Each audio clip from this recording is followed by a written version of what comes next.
Back in Hebrews chapter 11 this morning, if you want to turn with us over to, we'll be in verses 29 through 31. Last week talking of Moses, and spoke the week before of our legacy of faith. Last week was being called by faith. This week, or last week with Moses, talking Moses and his legacy of faith.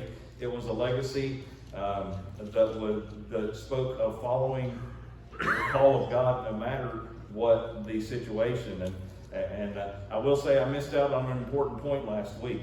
That whenever we are called, our family is called as well. I want you to know that my family and I had some serious discussions whenever I began to recognize the call to ministry in my life, and some of those were very tough discussions. And I remember Lori, whenever I told Lori that I felt like God was calling me to pulpit ministry and to be a pastor, and she said, "Well, He didn't call me to be a pastor's wife." I'm afraid He did, and she has fit. I can brag on her with her not being in here. Brag on her even if she was here. But she fits the bill probably better than I fit the bill of a pastor. So thankful for that. But you can add that to your notes from last week. Whenever we were called, He calls our family as well. And we saw that in the life of Moses. And so Moses set this example, and it served to set the pattern of faithfulness for Joshua and the children of Israel as they followed the call of their God to inherit the land that had been promised to Abraham. Now, in this week's passage, these few verses we're going to read, we're looking at the topic of being led by faith, of operating with the knowledge of God's protective and providing hand, and that He is working all things for our good and to His glory. God has called us to go where He wants us to go. Now, He didn't give us any room for excuses. He didn't give us any room to argue about the details.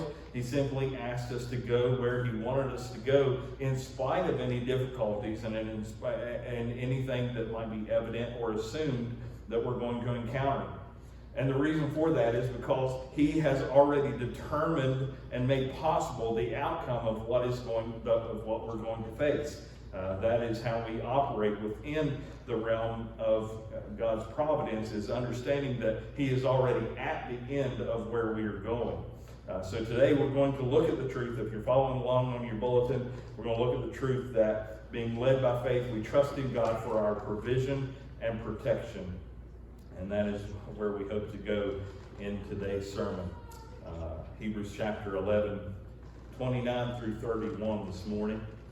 By faith, they passed through the Red Sea as by dry land, which the Egyptians assaying to do were drowned. By faith, the walls of Jericho fell down after they were compassed about 7 days. By faith, the harlot Rahab perished not with them that believed not, when she had received the spies with peace. Father, this morning, looking at examples of faith. God, as we continue through this chapter, we are challenged to compare our lives to these. God, to say, are we truly pursuing You in faith as these did? Father, there's nothing about them that made them special. There's nothing about them that made it any easier. God, if anything, it should be easier for us, for we have Your Spirit living in us. God, today, lead us by faith. Help us to stand firm in what we know to be true. We'll give You the glory for it. Teach us by Your word today, in Your name. Amen. Now, in these few verses, we are given three separate examples of how God's provision and protection manifests in the lives of His people. Now, in case there's any doubt, understand your first bulletin point there is something we need to understand fully. God's provision and protection is always supernatural. It's always supernatural. There's nothing that is earthly about God's provision and protection. There's nothing that happens that is simply coincidental. Understand that, and if we are to walk in, as I said earlier, in the understanding of God's providence in our life, we need to understand that there's some supernatural things that God is going to do for His people, those who are walking for Him. So we see these supernatural instances of God's provision and protection, but they are presented in, as we said back at the beginning of chapter 1, in various ways to different people at different times. So let's go back and read verse 29 again, and we're going to begin to look at the three ways that the Lord presents His hand of protection and provision. Verse 29 again reads, by faith they passed, talking about Israel, by faith they passed through the Red Sea as by dry land, which the Egyptians essaying to do, or when the Egyptians attempted to do, were drowned. In this first instance of God's protection and provision for His people, number one is divine provision and protection. Divine provision and protection. That is where God's action on our behalf that requires nothing of us. It is completely of Him. See, Israel simply had to follow where the Lord led them. There was a pillar of cloud that went before them by day and a pillar of fire by night.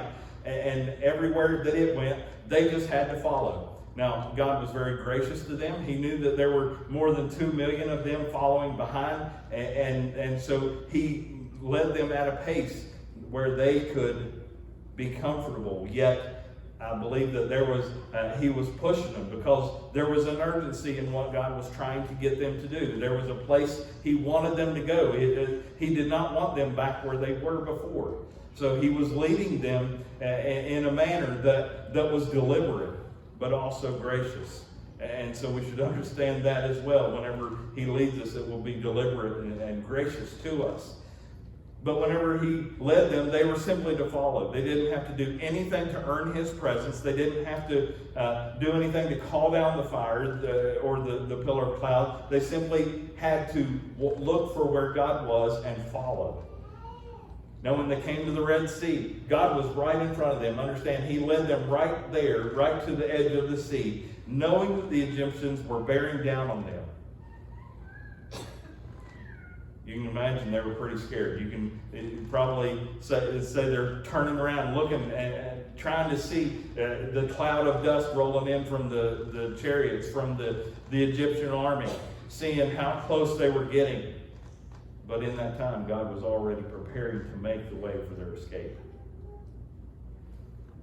And then they watched in amazement as the waters simply parted as if it were second nature to them. I love the old 10 Commandments movie with Charlton Heston, where he raises his hands and he sees a wristwatch on his hand. I love it. But it's a very good representation because whatever gesture Moses may have made, it was simply, I believe, out of worship and understanding that it was God that was doing the work. So they watched as the waters parted, as if it were second nature to them, as if they were just made to do that. And the ocean floor became a dry and solid pathway for these better than 2 million people to cross over. See, I've always heard that it was about 1 million people. If you go back into Exodus, it says that there were better than 600,000 men. Now, many of you know, whenever we get our families together, there's a lot more of them than there are of us. So you can figure that there were at least 2 million of the Jews going across. Probably, if we're in reality, probably more like 3 or more. But they watched in amazement as all this happened.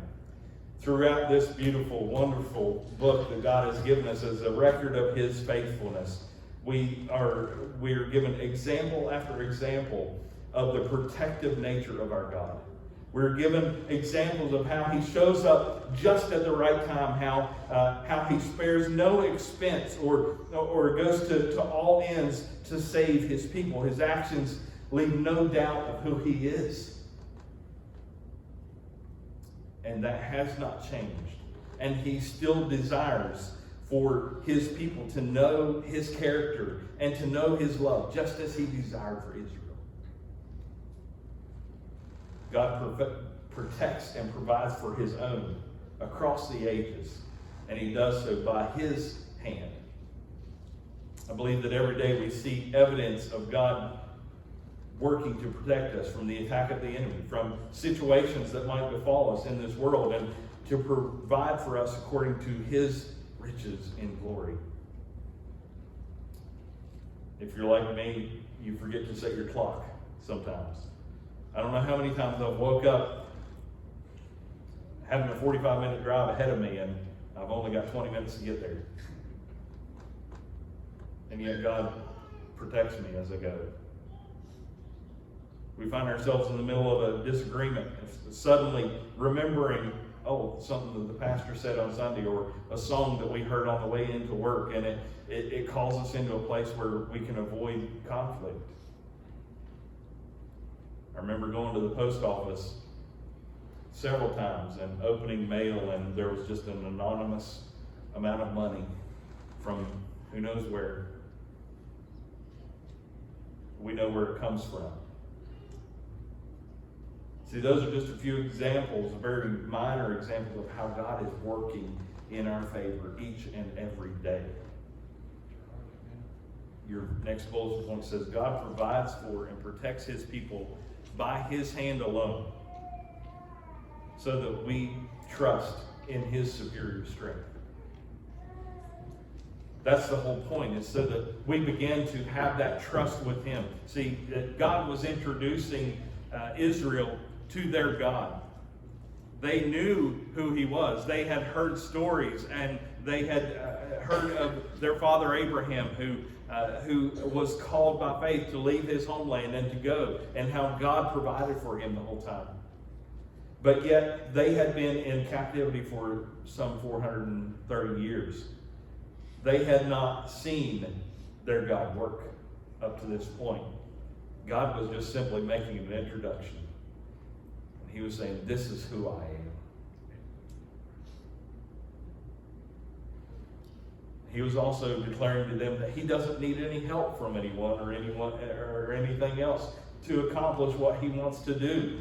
That his power is all sufficient. That he is all that they need. That is what God was trying to tell them, is that I am all that you need. He said, if you follow me, then I will take care of the rest. He said, it doesn't matter what ocean I have to move, what body of land needs to move. I will move it if that is what needs to happen for you to be successful. He wants us, as his people, to know the God that we serve as well. He wants us to know that he is completely capable of everything that we need him to be capable of. And so that we will trust him in all things. I think quite often we ignore the Old Testament, or we read the Old Testament and it's more like a storybook or just history. And instead of reading these momentous occasions where God in his infinite wisdom comes down and interjects himself into our history. These are reminders of the God that we serve.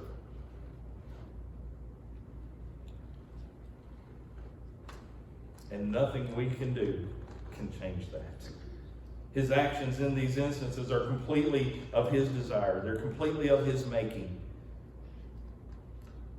But we also see in this next verse that we're going to read here in just a moment, there are times when God allows us to play a part in his work. So let's go to verse 30, Hebrews 11:30.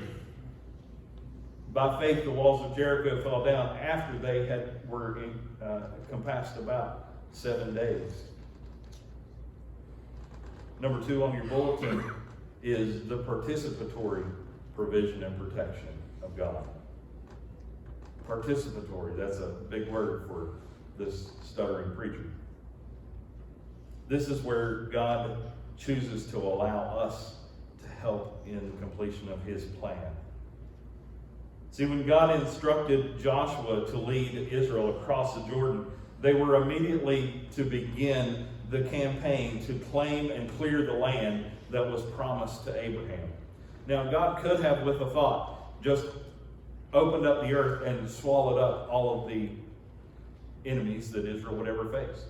We see that while they're out in the desert, of course, this is after between the time that they first come to the Jordan and when they turn away from God's will and wander in the wilderness for 40 years, and when they're in the wilderness, there is a faction that comes against Moses and challenges his leadership, and it actually begins to create a division within the people of Israel and within the congregation, and there are many who go away to this other faction.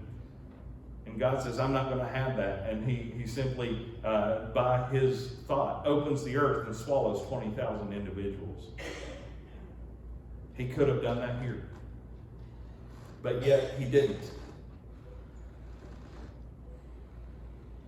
He chose to allow the people of Israel to do the hard work, to fight the battles, to clear the land, and to win the spoil from the battle. Why do you think he did that? Why do you think it was necessary for him to do that? Or why do you think he felt it necessary? We said that he wants us to believe in him and to believe in his abilities and to trust him for everything. So why not just do it all for them? It's because he wanted them to understand that he not only works independently of them, but he also chooses to do mighty things through them by his power. See, it was also within God's plan, I believe, to win some of these people over to the family of God, which we see evidence of when we'll study verse 31 here in just a minute.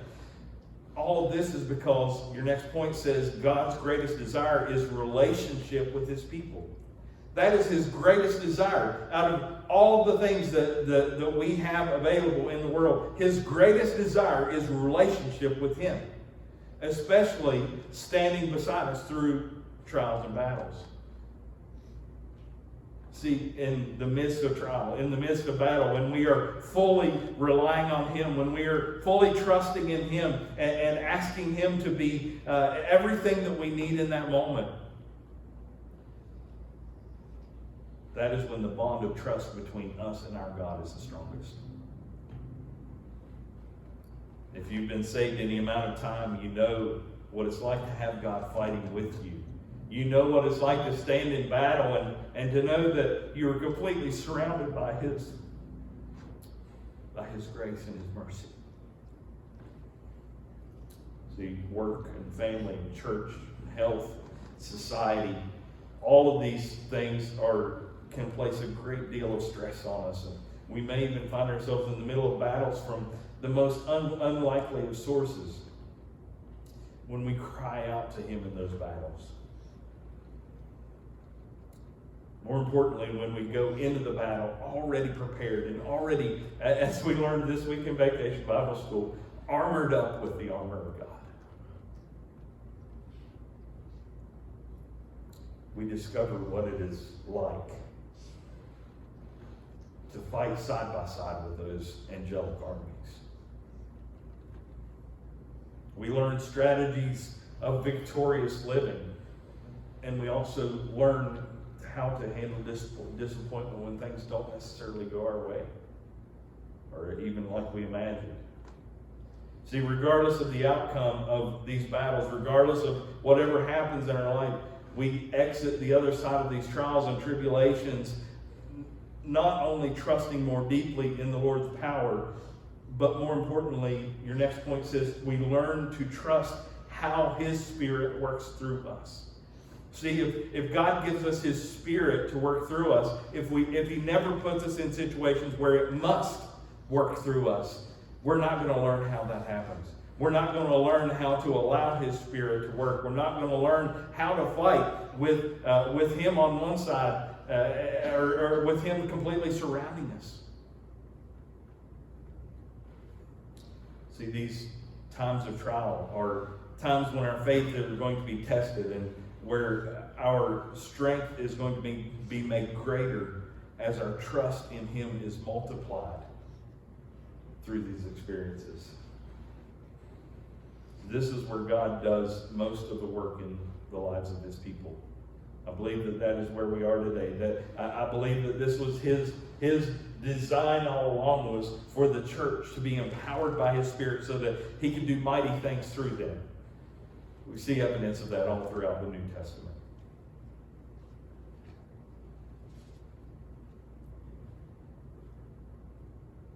See, God doesn't want us to be spiritual couch potatoes. He doesn't want us to just sit by and to watch it. Like we said, He could have just absolutely gone in and just cleared the land for Israel and said, here you go. But He wanted them to find purchase in what they did. He wanted them to have that experience of winning the battle with Him at their leading them and being surrounded by Him. He wanted them to understand that there was value in what they did because it was something bigger than they were even capable of.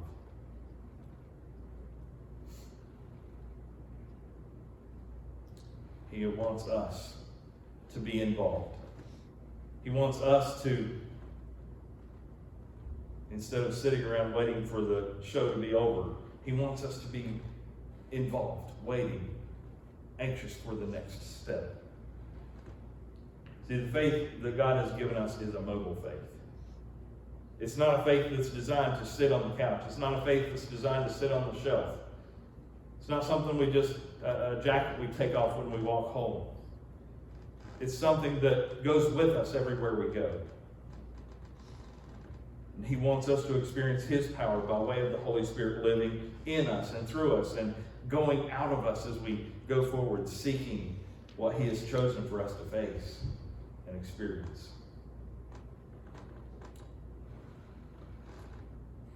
As we go into verse 31, we're going to see that there are also times when God leaves the ball in our court and says, all right, if you want to go forward from here, this is what you must do.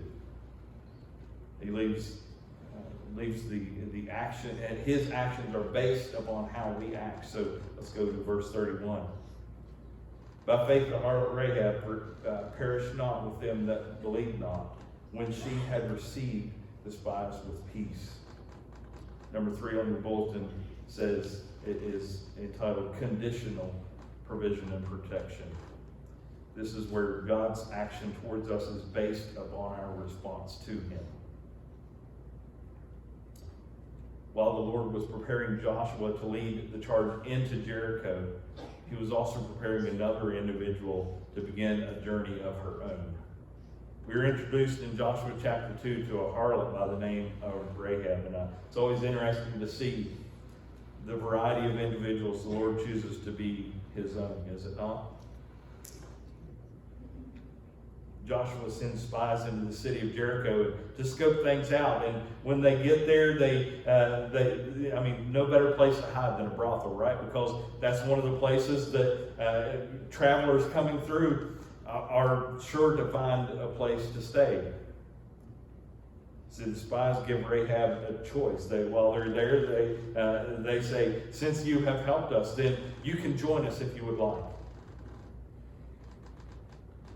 But she had a choice. She could either side with them and do what they said and trust in their God, or she could report them to the authorities and be made a hero there in the town of Jericho. Fortunately for her, she chose to hide them. She takes them up on the roof and buries them under the reeds that are on her roof and says, I haven't seen them. I think they went that way. Because she knew of the God that they served and the actions that He had taken on their behalf. She feared the Lord more than she feared the people of Jericho. And if she was right in trusting their God, then these others wouldn't be around very long to bother with her anyway. See, the whole city was in an uproar. Israel had had besieged Jericho, and there was nothing coming in, there was nothing going out. They had heard how God had protected Israel, even from the surrounding cities the cities upstream had sent word telling what they had seen whenever the mighty Jordan dried up, so that Israel, 3 million strong, could walk across on dry ground again. It said that the waters of the great Jordan rose up in a heap. Can you imagine this big lake forming in the middle of the air? That's basically what happened. If you go back into Exodus and read the account, it says that the Jordan rose up in a heap. Basically, God made a lake where there wasn't a lake, so that there could be dry ground down here for Israel to walk through. That reputation preceded Israel. See, God's reputation preceded his people as they went forward. And so her knowledge of God's reputation caused her to believe. If for no other reason, out of fear. And if she believed, then she would find mercy and grace. But not only that, she found citizenship and in the congregation of Israel, and even found herself in a place in the lineage of King David and therefore Jesus Christ. But her decision was a weighty one. It held a lot of weight. It was something that I'm sure she labored over. Do I do this? Do I not? Do I do what my mind tells me is right and protect everyone around me and tell them that I have spies here? Or do I trust in what my heart is telling me, what I feel like I should do? If she had not believed in God and not chosen to do what she was told, she and her family would never have been mentioned, and they would have perished along with everyone else in Jericho. So this is a beautiful Old Testament rendering of the offering of salvation. Your next point says, our belief on Jesus Christ as Lord is met with salvation from God's certain wrath, and sonship as co-heirs with Christ. See, whenever God offers his salvation, he is offering it on his terms. And he says, if you accept this, then I'm going to give you everything and more than you could ever imagine. We are offered not only salvation, not only are we saved from God's wrath, but he welcomes us into his family and says, come home, child. But the warning here is the same as it was to Rahab. To ignore God's offer, to choose not to take him up on his offer of salvation, is to choose a path that leads to destruction and to eternal separation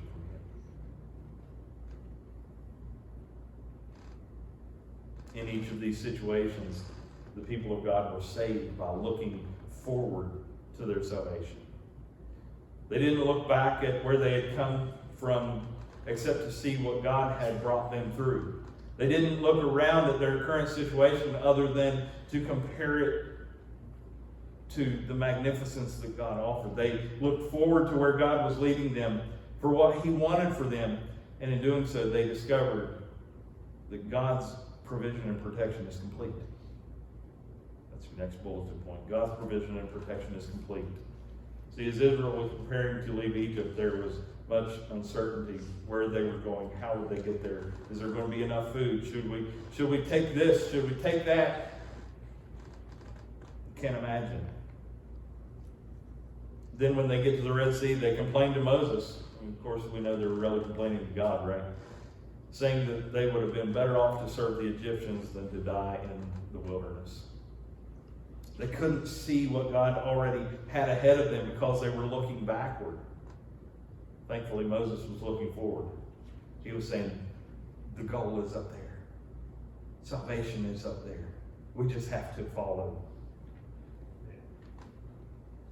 See, it's only when they began to see God's miraculous plan unfold, what he had designed to deliver them, did they begin to understand and the uncertainty began to fade. See, God was introducing himself, but it takes a while to get to know him, right? It takes a while for that trust to develop. And listen, we're just like Israel, and no matter how long we've been at it, no matter what we've seen, there are still times when we don't trust. That's just part of being human. But God's plan was not some half-baked idea or something that he came up as a last-minute plan to save him. What God had planned and what God was doing in this moment was part of this larger overarching plan of redemption that had been in play since before the foundations of the world. See, what has happened in our past is only there to prove what God is capable of overcoming in our life.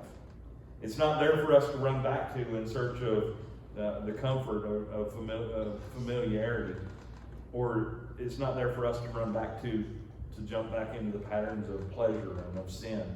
See, our past is there so that we learn from it. So why does God even leave those things in our memory? It's so that we can revisit his faithfulness in those moments. So that we can be strengthened and move on, recognizing that God's providence is at play in our lives. The things that are happening around us even now may be like these walls of water that Israel was walking between. Ominous reminders of what can happen if God is not in the midst of the trial with us. I don't know how deep it was. I don't know how deep the Red Sea was. I have no idea. I know it was a lot. I know it was pretty deep. Can you imagine walking through there, seeing these walls of water? I've even seen pictures of a whale swimming by. You see the aquatic life in the water just to your side. I wonder if the little kids were kind of like our littles this week and running up to it, seeing if they could touch the wall of water. I think I would have been. I would have been like, how are you doing this, Lord? See, they were there, but as magnificent as it was, there had to have been that thought in their mind, if not for God, I would be consumed. See, maybe that's where you're at a point in your life.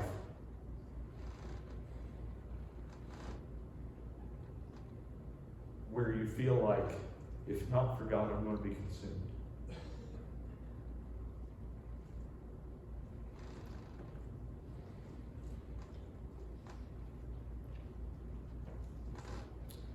There is a reason God allows us to walk through those times. It's so that when we're standing on the other side,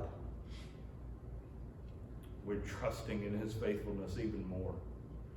So that's what Israel did whenever they stood on the other side of on the other bank of the Red Sea, and they looked back and they saw his mighty hand being withdrawn, and as the Egyptians began to come through, he removed his hand that withheld the waters, and the Egyptians were washed away.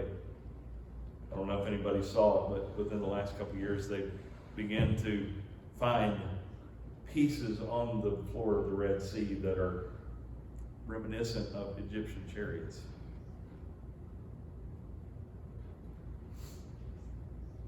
See, Joshua and the people of Israel watched in amazement as their shouts of praise and obedience went up, and the walls of Jericho began to come down. See, it wasn't enough that they remembered the Red Sea experience. God wanted them to have more. So he walked them into Jericho or up to Jericho and said, I just want you to walk around. I don't want you to lay a hand on anything. I don't want you to do anything. And he said, for 7 days, I want you to walk around this city. And on that 7th day, I want you to do it 7 times. So that, and on that very last time, I want you to blow the trumpets and to shout your praise to me.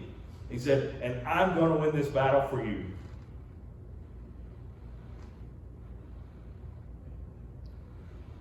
And he did just that. And they watched as their shouts of praise turned into victory.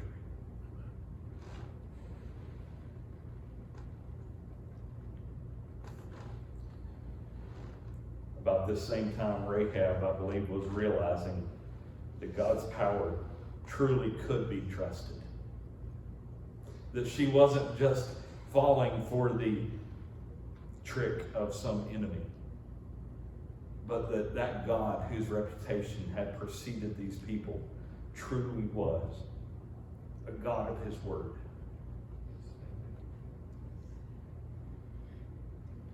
See, in surrender to God to be our protector and our provider, we discover that we are completely surrounded by him.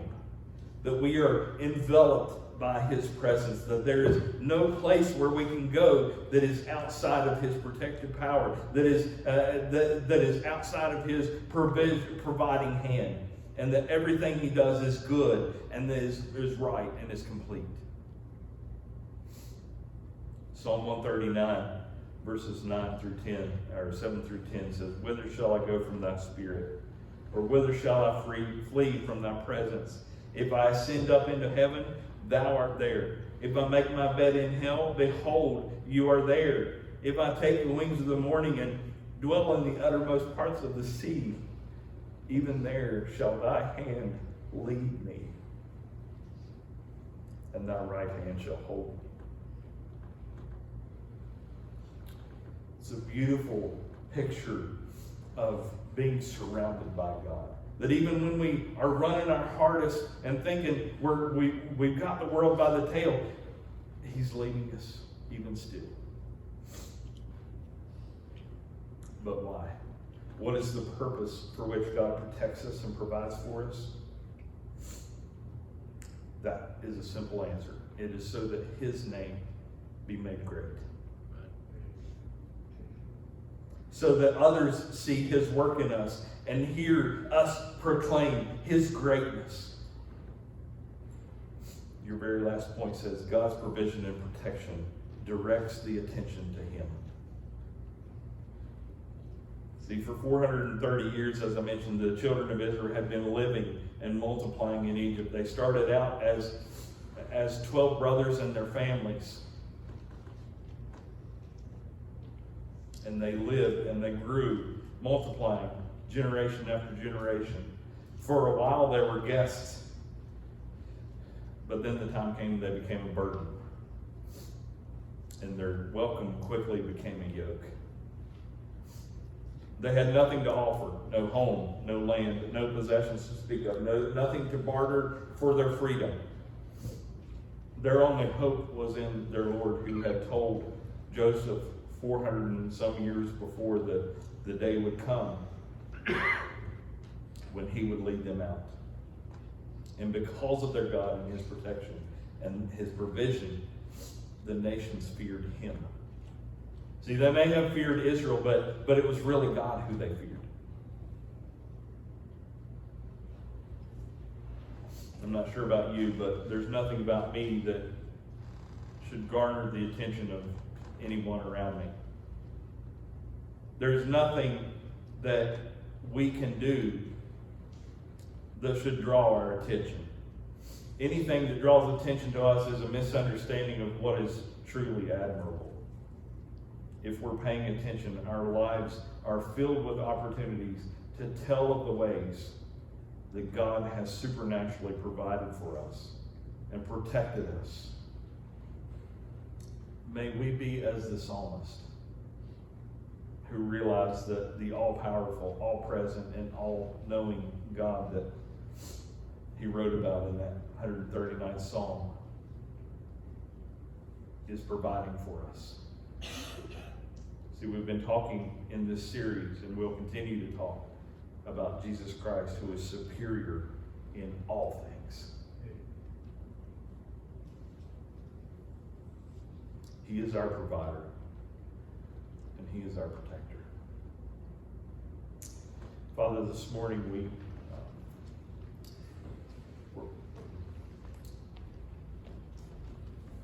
we're humbled by the testimony of your people. God, we're humbled by the testimony that as Moses left us this record, and God, as the author of Hebrews has reminded us of your faithfulness in the lives of your people. God, knowing that we are no different, that you have chosen us from among the people of the world to carry your name.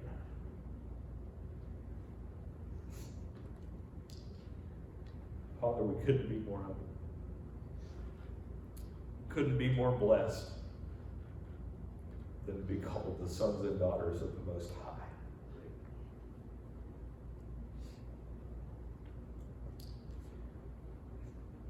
Father, we love you today. We praise you. May you draw us closer to you. In your name, amen.